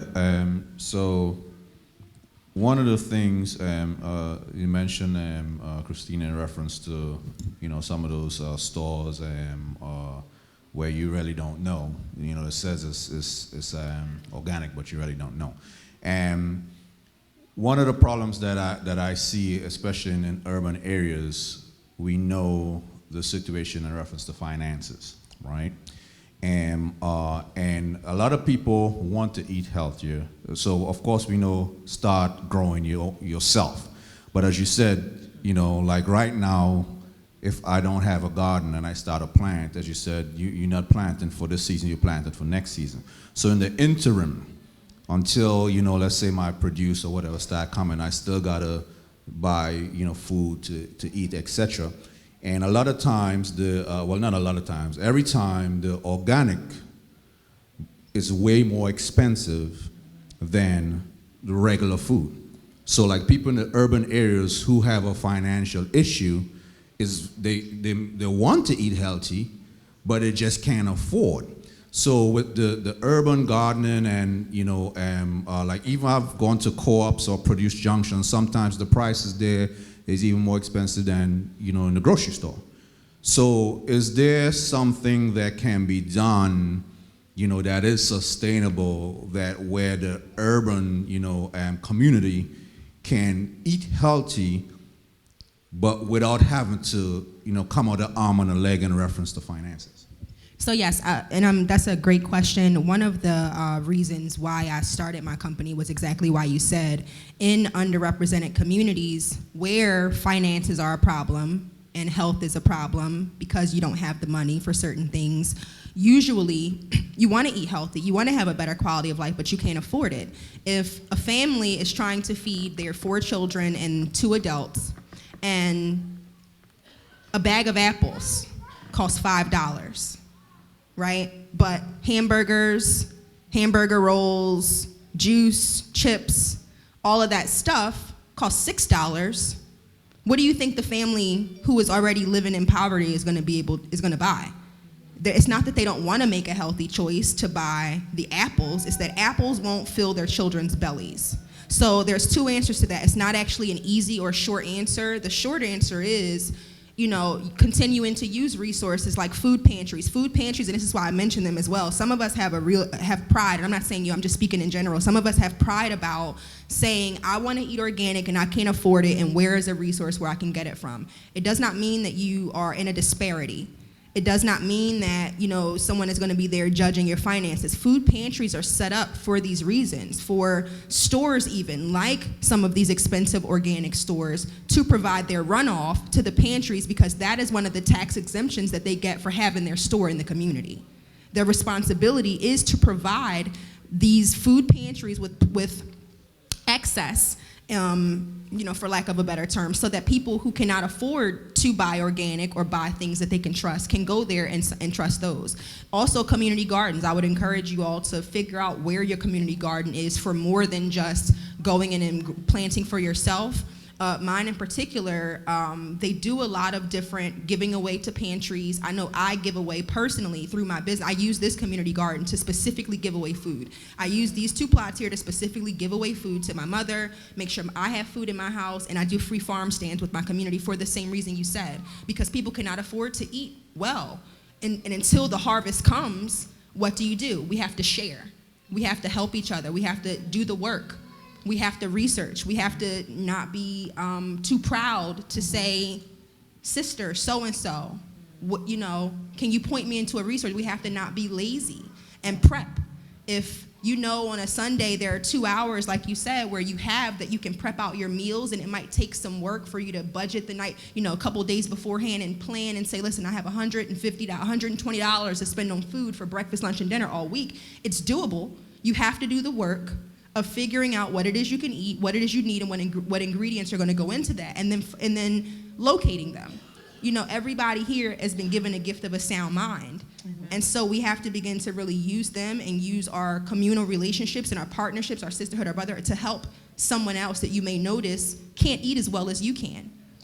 So, okay, I was going into food insecurities. If every block, I don't know who your captains, captains, you can also organize, you know, if someone has a lawn, a backyard, you know, sometimes I would ask an elder person, can I use your backyard? I'll plant something. I have 2 senior citizens that every single week when I harvest, and like I said, I'm sometimes there 2 o'clock in the morning harvesting, or maybe I have to wake up 4:30 in the morning before my day starts. Every Sunday I deliver them fresh produce. It's very, you know, for me it's convenient because they don't live that far from University of Penn, so I can actually walk. And you know, like I said, I don't even have a car, so I'll bring my cart.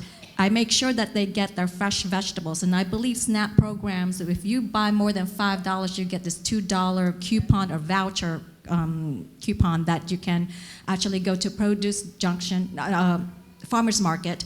Not all farmers market accept these vouchers. However, there are some. For instance, at Clark Park, you know, you can actually use that $2 voucher. You can accumulate them and buy in a large amount of vegetables. Another thing in terms of food securities, if every block, if you can organize or encourage every block to plant, okay, it can feed the entire block and more. Okay, I don't know who my block captain is, but I've went to another block, and you know they tend to have block parties all the time. And I said, hey, let's start gardening.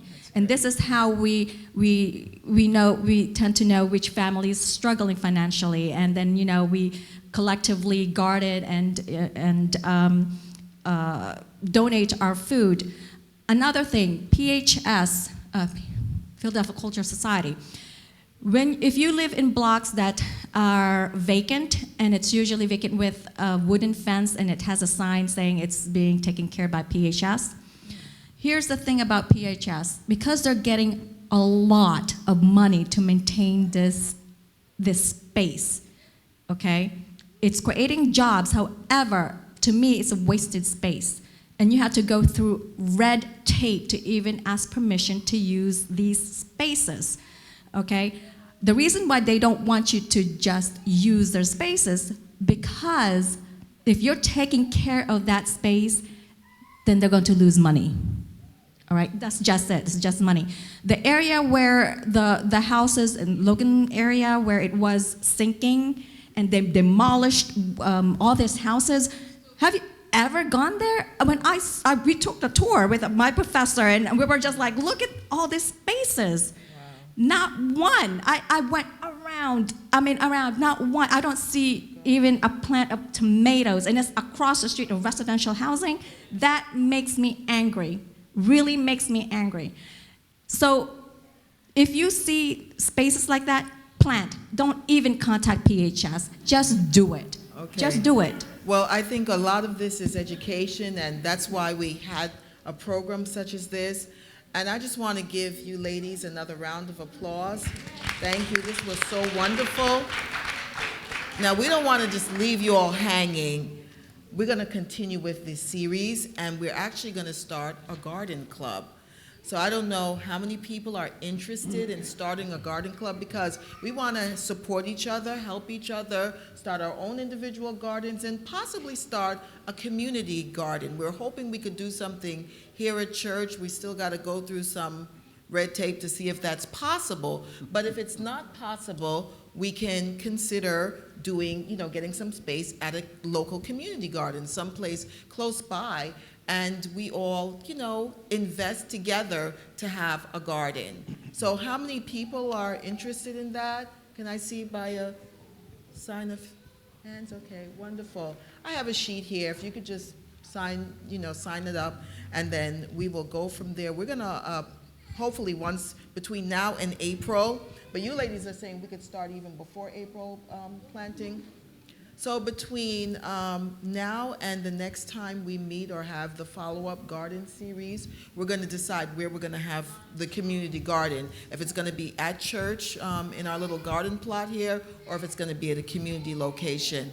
But again, thank you. We're going to have a song by Kelly Lynn, and then we'll have closing prayer. But thank you all. You all have been a wonderful audience. Oh, by the way, like I have cuttings here. They're spider plants, so they're low maintenance. If you want them, feel free to grab it. Okay. Thank you, Sherry Jane. Let's go.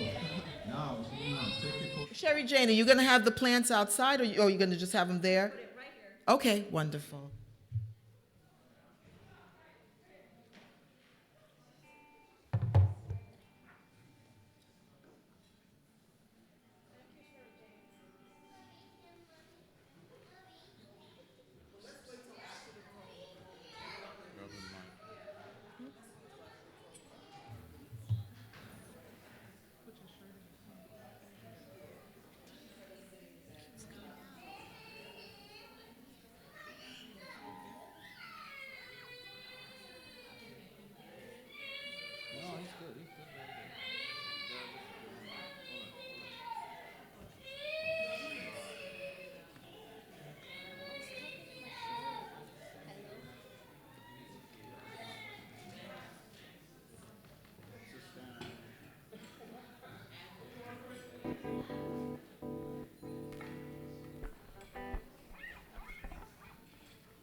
one here.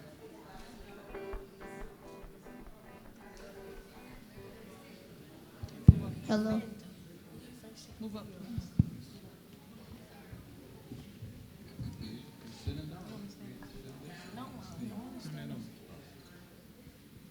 It is on. It's on there? Test.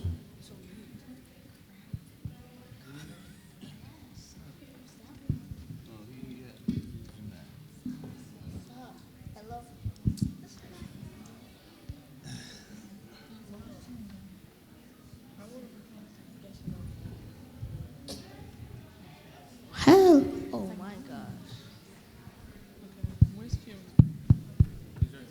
Hello. Okay.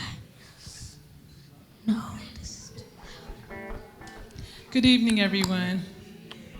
So I was asked to do a song for this program, and I decided to say yes. And I decided to include my family. So this is a rare thing for us. We don't get a chance to come together a lot, so it's kind of last minute, but I hope you enjoy and be blessed by it. Our soloist is none other than my oldest first son, Noel. Yes. And the name of the song is called Respond. Ready? All right.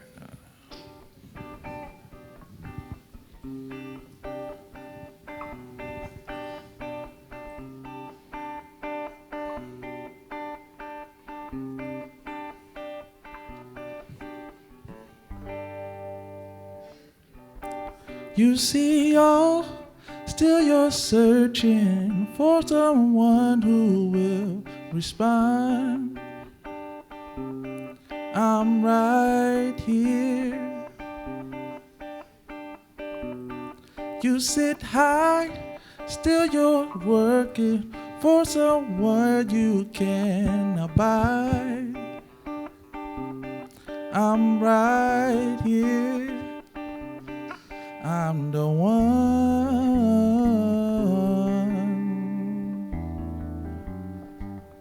You're the one I'm looking for. You're the one I'm searching for. I'm the one.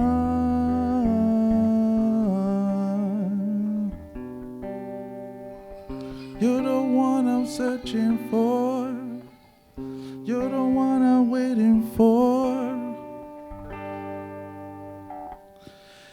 You see, y'all, still you're searching for someone who will respond. I'm right here. You sit high, still you're looking for somewhere you can abide. I'm right here.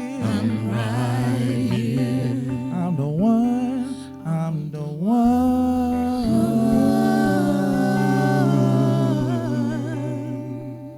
You don't have to search no more. I'm the one you're looking for. I'm the one.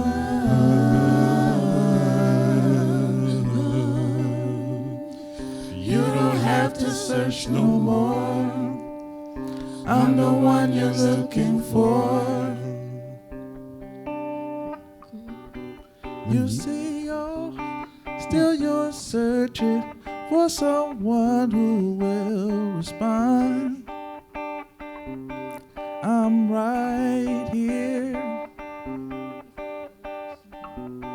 You sit high, still you're looking for somewhere you can abide. I'm right here. I'm the one.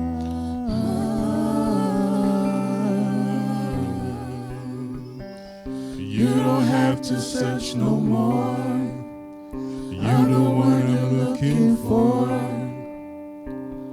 I'm the one.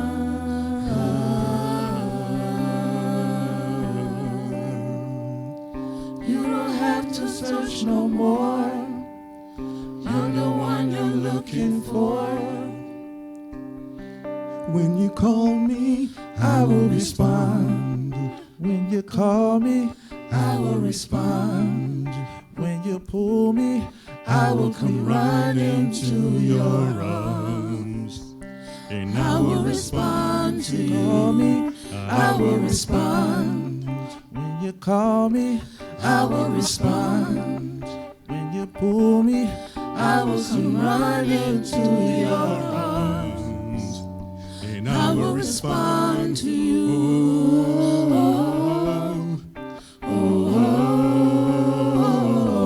Will respond to you.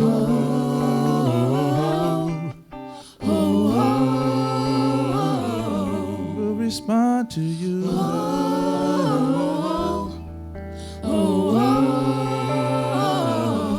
Will respond to you.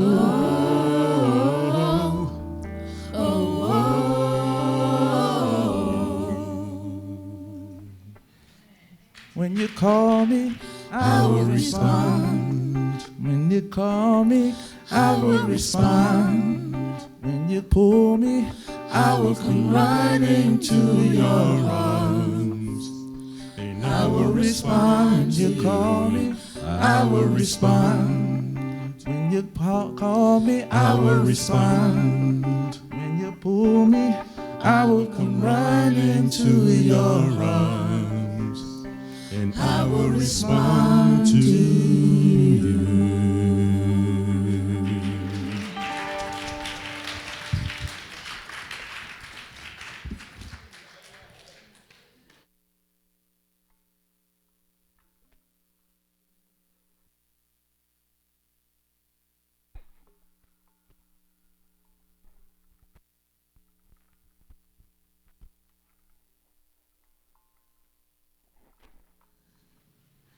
All right, can we all bow our heads? We're going to close.